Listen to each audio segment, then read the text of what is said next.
Hello friends. Current unplugged by Rajiv में आप सभी का स्वागत है। जैसा कि मैंने कल भी बताया था, आज मैं फिर दोहराता हूं कि मैंने एक नई श्रृंखला शुरू की है इस प्लेटफॉर्म पे, जहां पर मैं भारत के जाने माने या उभरते हुए सीजन या बडिंग जो भी कह लें आप, वैसे लेखकों को और सृजन के क्षेत्र में दूसरे लोग जो इन्वॉल्व हैं, जैसे डॉक्यूमेंट्री मेकर्स हुए, फिल्म मेकर्स हुए, पेंटर्स हुए, इन सबको जो है मैं इस प्लेटफॉर्म पे लेके आने वाला हूं और इस मंच के द्वारा उनके विचारों को मैं आप सभी के समक्ष प्रस्तुत करने वाला हूं। तो आज उसी श्रृंखला में दूसरा इंटरव्यू है। मेरे साथ में भारत के एक बहुत ही प्रतिष्ठित आप कह लीजिए कि लेखक और सबसे बड़ी बात कि एक पत्रकार हैं, मेरे आप बोल लीजिए प्रोफेशनल ब्रदर हैं। ये पत्रकारिता में पिछले 30 साल से हैं, 30 साल से अधिक हो गया है और करंटली अभी वो अमर उजाला जो न्यूज़पेपर है, हिंदी का अखबार जो है, उसमें कानपुर में आज की डेट में पोस्टेड है। ओम प्रकाश तिवारी जी ने अभी तक 3 उपन्यास लिखे हैं, या कह लीजिए कि कहानी का संग्रह भी एक है। हाल फिलहाल में उनकी उनकी एक कहानी का संग्रह आया है, नाम है उसका किच किच। ये आप लोग देखिए, ये अभी किताब प्रकाशित हुई है, 1 हफ्ते 2 हफ्ते हुए हैं इसको, ज़्यादा समय नहीं हुआ। इसके पहले इनकी सबसे पहली किताब आई थी निनाद, और उसके बाद आई थी दो पाटन के बीच। दो पाटन के बीच में हिंदी पत्रकारिता को लेके जो है बहुत सारी बातें कही गई हैं, काफ़ी विस्तृत रूप से कई कई सारी चीज़ें बताई गई हैं। मैं ओम प्रकाश तिवारी जी से ही प्रश्न करूंगा, वही अपनी किताबों के बारे में बताएं तो ज़्यादा बेहतर होगा। ओम प्रकाश जी, आपका स्वागत है करंट अनप्लग बाय राजीव के इस प्लेटफॉर्म पे। सर, आप ये बताइए कि ये उपन्यास लिखने का सिलसिला जो है, ये कैसे आरंभ हुआ, यानी किताब के पीछे की कहानी जरा हम जानना चाहेंगे, फिर हम किताब पे आएंगे। जी जी, नमस्कार। पहले तो आपका धन्यवाद और सभी दर्शकों को नमस्कार और अभिवादन। उपन्यास दरअसल शुरुआत तो हमने कहानी लिखने से की थी। कहानियां लिखी, 40-50 कहानियां हमारी छपी भी पत्रिकाओं में, जो साहित्यिक पत्रिकाएं हैं हिंदी की। तो उसके बाद जो है चूंकि लंबी कहानियां लिखता था, तो इसी बीच ये आया कि कहानी जो है लंबी कहानी लिख रहे हैं, तो एक कहानी काफ़ी लंबी हो गई थी, तो उसका मतलब वो कहानी में समाहित नहीं हो रहा था। तो हमने फिर उसको लिखते लिखते वो उपन्यास हो गया, जो कि निनाद के रूप में जो है वो आया। जो है वो सामाजिक कहानी थी। कहानी चूंकि जब लिखते हैं तो पहले से सोचा हुआ उसमें कुछ रह नहीं जाता। वो स्वतः जो है, जो उसके कैरेक्टर होते हैं, चरित्र जो होते हैं, और जो उसका प्लॉट होता है, वो विस्तार लेता गया और वो एक उपन्यास के रूप में फिर सामने आया, जो कि निनाद है। वो प्रकाशित हुआ था 2024 में। हालांकि लिखा गया था वो 2009-10 के बीच में। ओके। और दो पाटन के बीच? दो पाटन के बीच इस उपन्यास के दौरान ही जो है इसकी भी जो है दिमाग में इसका प्लॉट आया था। तो चूंकि एक उपन्यास लिखे हुए थे, तो उत्साह उसका इतना था कि लाओ एक और लिखा जाए, और ये प्लॉट दिमाग में काफी लंबे समय से चल रहा था। कहानियों के जब कहानियां लिख रहे थे तभी ये प्लॉट था कि इस पे जो है लिखना है। चूंकि ये काफी लंबा प्लॉट था, तो इसलिए जो है ये उपन्यास खत्म किया। एक आध महीने के ब्रेक के बाद फिर इसको लिखना शुरू किया, और इसका लिखने का अनुभव भी काफी ऐसा था कि 2-3 ऐसे अनुभव हैं, अगर आप अनुमति देंगे तो उसको हम शेयर भी करेंगे। बिल्कुल वो रचना प्रक्रिया को दर्शाते हैं कि जब एक बिल्कुल। लेखक बिल्कुल कोई रचना लिखता है, तो कितना मतलब वो उसमें इन्वॉल्व होता है, कितने मतलब उसके करेक्टर के साथ, उस विषय के साथ उसकी जो इन्वॉल्वमेंट होती है वो किस हद तक होती है। वो दो घटनाएं जो है वो उसको जो है बताइए सर, बताए। बताइए प्लीज बताइए। हाँ। हाँ, तो पहली घटना ये हुई थी कि जब इस उपन्यास को लिख रहे थे, तो एक जगह प्लॉट जो है रुक गया था, या कहिए कि हमने रात में लिखा और वो वहीं पे रुक गया और हम सो गए। तो सोते समय भी वो दिमाग में चलता रहा, कहीं बहुत सारी चीजें चलती रही। तमाम तरह के जो है ना उल्टे पुल्टे से सपने से चलते रहे। और उसके बाद सो के उठा, करीब जो है 10-11 दिन के 10-11 बज रहे होंगे, हम सीधे चले गए। उस समय दिल्ली में रहता था, तो हम हमें जो टॉयलेट वगैरह की सुविधा मिली हुई थी, वो हम सेकंड फ्लोर थे और थर्ड फ्लोर पे जो है हमारा टॉयलेट था। तो फ्रेश होने के लिए हम चले गए। तो हमें जाते हुए हमारे मकान मालिक ने मकान मालिक की जो है बड़ी बहू थी, तो उन्होंने देख लिया था कि मैं मतलब ऊपर जा रहा हूँ, लेट उठा हूँ, ऐसे ही निगाह पड़ी होगी उनकी। लेकिन जब मैं वापस नहीं आया, 1 घंटे तक नीचे वापस नहीं आया और नाश्ता करने के लिए बाहर जाता था, मैं बाहर नहीं गया, तो उन्होंने अपनी सास से कहा कि शायद पता नहीं कहाँ चले गए, जो है ऊपर गए थे और नाश्ता वास्ता करने नहीं गए, पता नहीं क्या हुआ। तो फिर उन्होंने, उनकी सास ने अपने छोटे बेटे को जो है भेजा, तो वो ऊपर गए। ऊपर जाके उन्होंने आवाज लगाई तो फिर जो है मैं बाथरूम में था, और फिर मुझे जो है अचानक सा ख्याल आया, और मैंने उनकी आवाज सुनी और फिर मैं बाहर निकला। तो बोले क्या क्या हो गया था। मैं क्या उनको बताता। मामला ये था कि मैं करेक्टर को सोच रहा था, कहानी जो है चल रही थी दिमाग में कि इसके बाद ऐसे ये डायलॉग उनने ऐसा कहा तो फिर ऐसा, अच्छा इसको ऐसे करेंगे वैसे करेंगे, तो वो दिमाग में चल रहा था पूरा प्लॉट जो है। और करेक्टर, 2 करेक्टरों का दरअसल उस समय संवाद चल रहा था दिमाग में जो है। तो उसी में ऐसे खो गए कि हमें पता ही नहीं था कि हम कहाँ हैं, किस जगह पे हैं, कितनी देर से है, तो इसका कोई ख्याल ही नहीं रहा। बहरहाल जब उन्होंने आवाज दी उसके बाद निकले, फिर उनको हमने थोड़ा सा ब्रीफ किया कि ये बात थी। तो बोले हम सब तो बहुत चिंतित हो गए थे कि पता नहीं क्या हो गया, कैसे मतलब जो है पता मतलब काफी वो हुआ। तो और ये एक घटना थी। दूसरी घटना। दूसरी घटना ये हुई कि मैं दिल्ली में रहता था, शकरपुर में, और मेरा ऑफिस था नोएडा में। तो यहाँ से मैं बस में जाता था। एक दिन मैं बस में बैठ गया और उसके बाद जो है भूल गया कि मैं बस में बैठा हूँ या मुझे कहीं जाना है, कहाँ उतरना है, ये सब चीजें ख्याल में नहीं रही। और वो उपन्यास का वही वो प्लॉट चल रहा था। करेक्टर जो है वो उस दिन फंसा हुआ था कहानी की, अभी इसके बाद क्या करे। तो उसमें ये आता था कि अच्छा ऐसा करे, तो नहीं ऐसा नहीं, फिर ऐसा कर दे, या इस तरह से अगर जाए, या ये चीज अगर ऐसा कहा जाए, ये बात ऐसी कही जाए, या ये चीज ऐसा कहा जाए। तो ये चीजें चल रही थी दिमाग में, उसी को उधेड़ बुन एक तरह से उसी में लगे पड़े थे। हम सीट पे बैठ गए, आंख बंद कर ली और अपना प्लॉट में खोए हुए हैं। बस जो है हमें जहाँ उतरना था उससे बहुत आगे जो है चली गई। जब लास्ट स्टॉपेज हो गया तो कंडक्टर कहता है कि साहब आपको उतरना नहीं है क्या? तो फिर मैंने देखा बस पूरी खाली है, ड्राइवर और कंडक्टर और मैं हूँ। तो मैंने कहा यार कहाँ आ गई? बोले ये तो आ गई आप मयूर विहार फेज 3 में जाके हुई थी, और मुझे फेज 8 में नोएडा के उतरना था। तो बहुत आगे निकल गई थी। फिर मैं उतरा वहां से, फिर वापस आया, और फिर मैंने वो किया कि नहीं ये ज्यादा हो गया है, अब इस तरह से नहीं सोचेंगे, कम से कम चलते फिरते या इस तरह से सोचना खतरनाक हो जाएगा। तो लेकिन वो चलता रहता था दिमाग में कई बार। तो मतलब जो है जब तक वो खत्म नहीं हुआ तब तक ऐसी स्थिति जो है रही।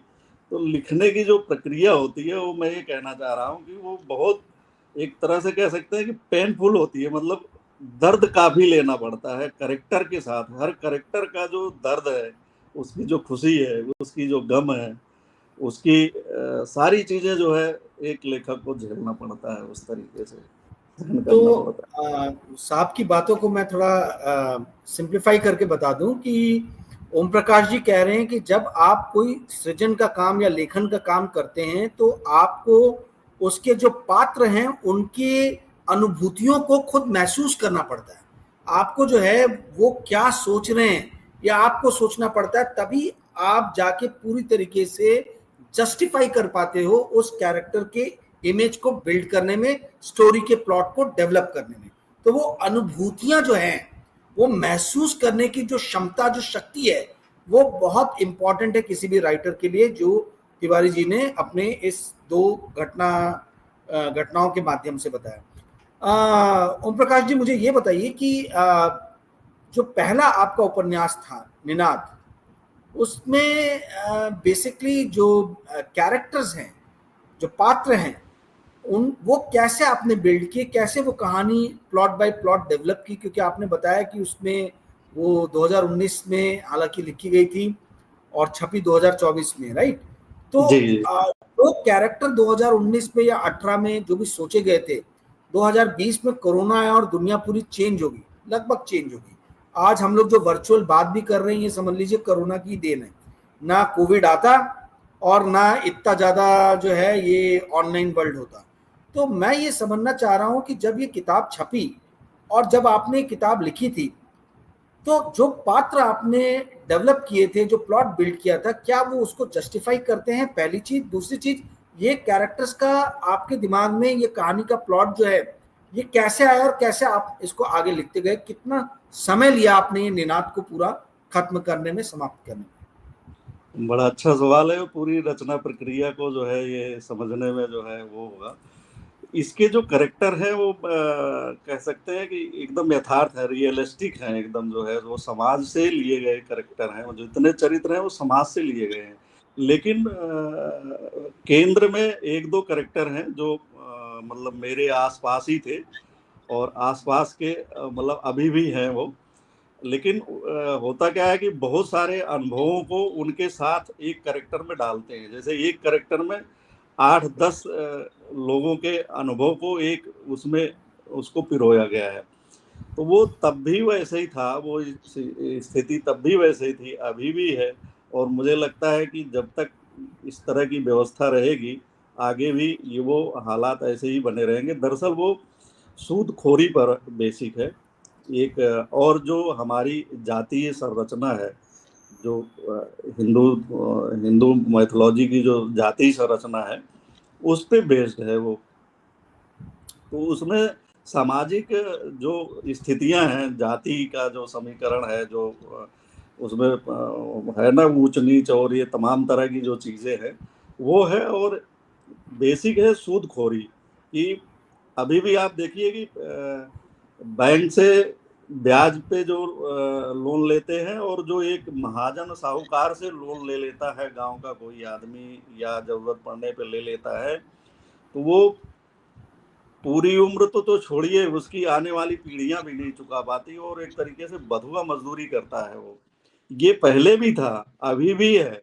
और अभी भी तो ये इसमें एक खतरनाक गठजोड़ और आ गया है कि जो छोटी छोटी जो फाइनेंस कंपनियां हैं, पिछले दिनों आप देखे होंगे कि ऐप से लोन लेने वाला का जो संकट है, तो ये थोड़ा इसका स्वरूप बदला है। लेकिन अभी भी गाँव में बहुत सारे लोग अपनी जरूरत की चीजों के लिए, यहाँ तक कि दैनिक जरूरत चीजों के लिए किसी न किसी से लोन लेते हैं, और वो 5 से 10% सैकड़ा पर होता है। आप कल्पना कीजिए कि अगर किसी ने 1,000 रुपया किसी से ले लिया, तो वो हर महीने 5 रुपया के हिसाब से अगर देगा तो कितना हर महीने का ब्याज देगा। बैंक में सालाना की लगती है, और यहाँ जो है महीने का ब्याज वो लेता है। तो उसमें एक करेक्टर ऐसा ही है जो हमारे जान पहचान का कह सकते हैं, अभी भी है वो। उसने लोन लिया था, ये वास्तविक कहानी थी। फिर उसमें कुछ कल्पनाएं और जो दूसरी चीजों घटनाओं को जोड़ते हुए वो सारी कहानी कही गई है। और उसमें एक जी। करेक्टर मीडिया का भी आता है कि उसको, उसकी मदद के लिए जो एक करेक्टर आता है, वो शहर से 2 पत्रकार आते हैं। पत्रकार होता है और उसकी महिला मित्र होती है। और एक महिला का गांव में जाना, और गांव वालों को उसको किस नजरिए से देखते हैं, ये भी उसमें दिखाया गया है। मीडिया का जो रोल है वो भी उसमें आता है। और जो लोगों की जो ग्रामीण पृष्ठभूमि में जो जातीय संरचना है, और उसका जो कॉकस है कुछ जातियों का, कुछ जातियों के शोषण का, और उनके प्रति उनके मतलब एक तरीके करिए कि संवेदनहीनता के स्तर तक की जो एक व्यवहार किया जाता है, वो सारी चीजें उसमें हैं। 150 पन्ने का उपन्यास है, और मुझे तो लगता है कि मैंने काफी मेहनत करके बहुत अच्छा लिखा है। और उसका रिस्पांस भी वैसे बढ़िया आया था, जो है काफी लोगों ने पसंद किया था। तो साहब, ये तो कहा यह नीना। जाता है, जी, कहा यह जाता है कि साहित्य जो है वो यथार्थ का दर्शन होता है। यानी जो भी करंट वर्ल्ड में चल रहा रहता है वो कॉन्टेम्प्ररी वर्ल्ड की चीजों को ही उठा के जो है उपन्यास में दर्शाया जाता है, नॉवेल्स में दर्शाया जाता है। तो आज का जो कंटेम्प्ररी पॉलिटिकल एनवायरनमेंट है, सोशल जो सिचुएशन है, इस पे पहली बात मैं आपका व्यू जानना चाहूँगा कि भारत में जिस तरीके का अभी हम एक माहौल देख रहे हैं उसके ऊपर में आपकी क्या टिप्पणी है, और उससे रिलेटेड आप सोच रहे कोई अलग अलग एक नई किताब लिखने के लिए जिसमें आज के यथार्थ को जो है वो दर्शाया जाए? हाँ, ये बिल्कुल जो है इससे तो कोई बच ही नहीं सकता। जो भी लेखक है, चाहे वो कहानी लिखे या वो उपन्यास लिखे, तो जो समसामयिक चीजें हैं, चाहे वो सामाजिक हों चाहे राजनीतिक हों, वो उसमें आ ही जाती हैं। अगर वो सामाजिक पृष्ठभूमि में लिख रहे हैं तब भी उसमें राजनीति मतलब पॉलिटिक्स जो है अपने आप समाहित हो जाती है। जैसे हमने निनाद उपन्यास लिखा है तो उसमें राजनीति किस तरह से, ऊपर की राजनीति किस तरह से ग्राउंड लेवल पे लोगों को बदलती है, उनकी चेतना को, उनकी सोच को, उनके व्यवहार को, ये भी उसमें बकायदा उल्लेख किया गया है। तो हम कहते हैं कि सामाजिक है, लेकिन वो आधा सामाजिक आधा राजनीतिक भी है, क्योंकि जो ऊपर की जो राजनीति है वो निचले स्तर पे बहुत ज्यादा लोगों को प्रभावित करती है। वो उनका कार्य व्यवहार जो है उसी का अनुकूल हो जाता है। जैसे कि उसमें ज्यादातर दलित राजनीति की जो है चर्चा है। तो जिस समय वो लिखा गया था उस समय दलित राजनीति काफी उस पे थी। अभी उसका स्वरूप बदला हुआ है कि मतलब जो है, जो अपने को जो अम्बेडकरवादी कहते हैं या दलितवादी जो राजनीतिक दल है, उनकी अपनी राजनीति है। वहीं कांग्रेस के राहुल गांधी का अलग एक अपना जो है उस पर एजेंडा है। तो वो एक अलग स्वरूप में दिखता है। लेकिन 90 के दशक के बाद जो है दलित राजनीति का एक अलग तरह का उभार था। जब उत्तर प्रदेश में आप देखेंगे काशीराम आए थे, उन्होंने काफी जो है उनकी जो उभार था उससे जो निचले स्तर पे काफी जो है राजनीतिक चेतना विकसित हुई थी उन लोगों में जो कभी राजनीति में कोई रुचि ही नहीं लेते थे। कोई मतलब उनको मतलब नहीं रहता था या उनको एकदम हाशिए पे डाल दिया गया था, और वो लोग अचानक से मुख्य धारा में आके खड़े हुए और एक तरह से वो मतलब चुनौती देने लगे उन तथाकथित प्रभावशाली जातियों को जो समाज को डोमिनेट करते थे या चलाते थे, संचालित करते थे, तथाकथित तौर पे कह सकते हैं। तो अभी की जो राजनीति है अगर लिखा जाएगा तो उसमें तो वो कहानी आएगी ही आएगी। और अभी की जो राजनीति है वो तो बहुत मतलब जो है दिलचस्प है, और कह सकते हैं कि काफी खतरनाक है। थोड़ा सा और विस्तृत रूप से बताइए कि अभी की राजनीति में आपको दिलचस्प क्या नजर आ रहा है, क्या दिलचस्प है?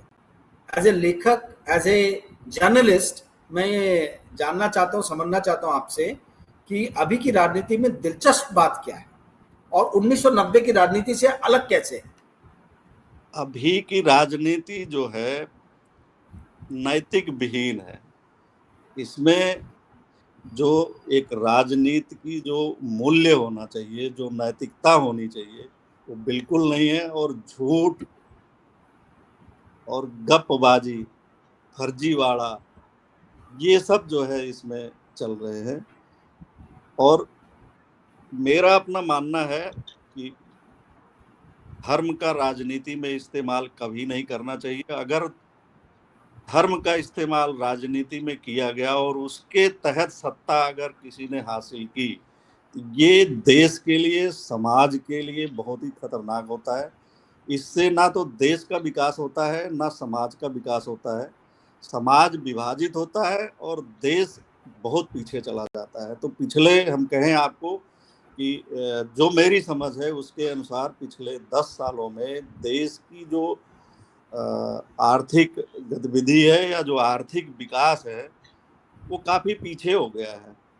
और समाज में आज लोगों की हालत ये है कि आंकड़े तमाम दिए जाते हैं कि नौकरियां हैं, ये मिल रहा, वो मिल रहा, पता नहीं क्या हो रहा, दावे तो तमाम है। लेकिन हालत ये है कि लोगों के पास दैनिक चीजों को खरीदने की क्रय शक्ति नहीं बची है। और उसकी वजह यह है कि एक तो नौकरी नहीं है, नौकरी है तो बहुत कम पैसे वाली है, दिहाड़ी है तो वो भी बहुत कम पैसे वाली है। और रुपए का अवमूल्यन इस तरह से हुआ पड़ा है कि जो चीज़ें, जो इतना वेतन मिलता है आज की तारीख में, स्टार्टिंग में जो मिलता है 10-15 हज़ार 12 हज़ार रुपया अमूमन देते हैं जो है उसमें, और उस तरह का जो है उसमें किस तरह का जीवन यापन करेगा आदमी, और क्या खरीदेगा, क्या खाएगा, क्या पहनेगा और कैसे रहेगा, ये मतलब सोचा जा सकता है। लेकिन आज की राजनीति इस बारे में सोचती ही नहीं है। उसका एक अलग तरह का एजेंडा होता है, भावनात्मक तरीके से जो है वो लोगों को जो है गुमराह करती है। एक धार्मिक चीज़ों का जो है वो दिया जाता है, ये ऐसा है वैसा है, मुसलमान खतरनाक है, हिंदू खतरे में है, वो ऐसा है वैसा है, और एक भय पैदा करके लोगों को डरा के अपना वो बनाया गया है। बाकी दूसरा तो 2024 का पूरा लोकसभा चुनाव ही कटघरे में है, अगर देखा जाए तो जो है तो स्थिति साफ ही नहीं है उसमें। तो काफ़ी इस समय चल रहा है जो ये सिचुएशन है, ये तो काफ़ी खतरनाक है। मतलब इसकी तो कल्पना भी नहीं कर सकता आदमी की, इस तरह से जो है अगर किया गया है तो काफ़ी मतलब दुर्भाग्यपूर्ण है। ओम प्रकाश जी, आपने बताया कि जो पहले आपने किताब लिखी थी उसमें 1990 की जो दलित राजनीति है उस पे काफ़ी कुछ लिखा था। मैं ये समझना चाहता हूँ कि आज के परिप्रेक्ष्य में दलित राजनीति जो है वो कहाँ विलुप्त हो गई है। आप महाराष्ट्र की रिपब्लिकन पार्टीज देखिए तो वो पूरे बिखराव के उस पे है। यदि आप उत्तर प्रदेश में अपने ही राज्य में आप देखें तो बसपा जो दलित राजनीति का परचम लहराती थी आज वो दूर दूर तक कहीं नजर नहीं आ रही है। लोकसभा में एक भी सीट नहीं है जहां तक मेरी जानकारी है, और विधानसभा में शायद एक सीट है या वो भी नहीं है शायद।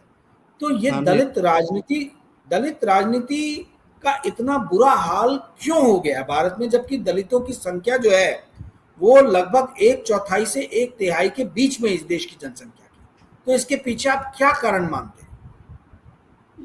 इसके पीछे मुख्य वजह यह है कि जो दलित नेता थे, जो दलित एक नेतृत्व उभरा था, वो मतलब दिग्भ्रमित हो गया, एक तरीके से भ्रमित हो गया।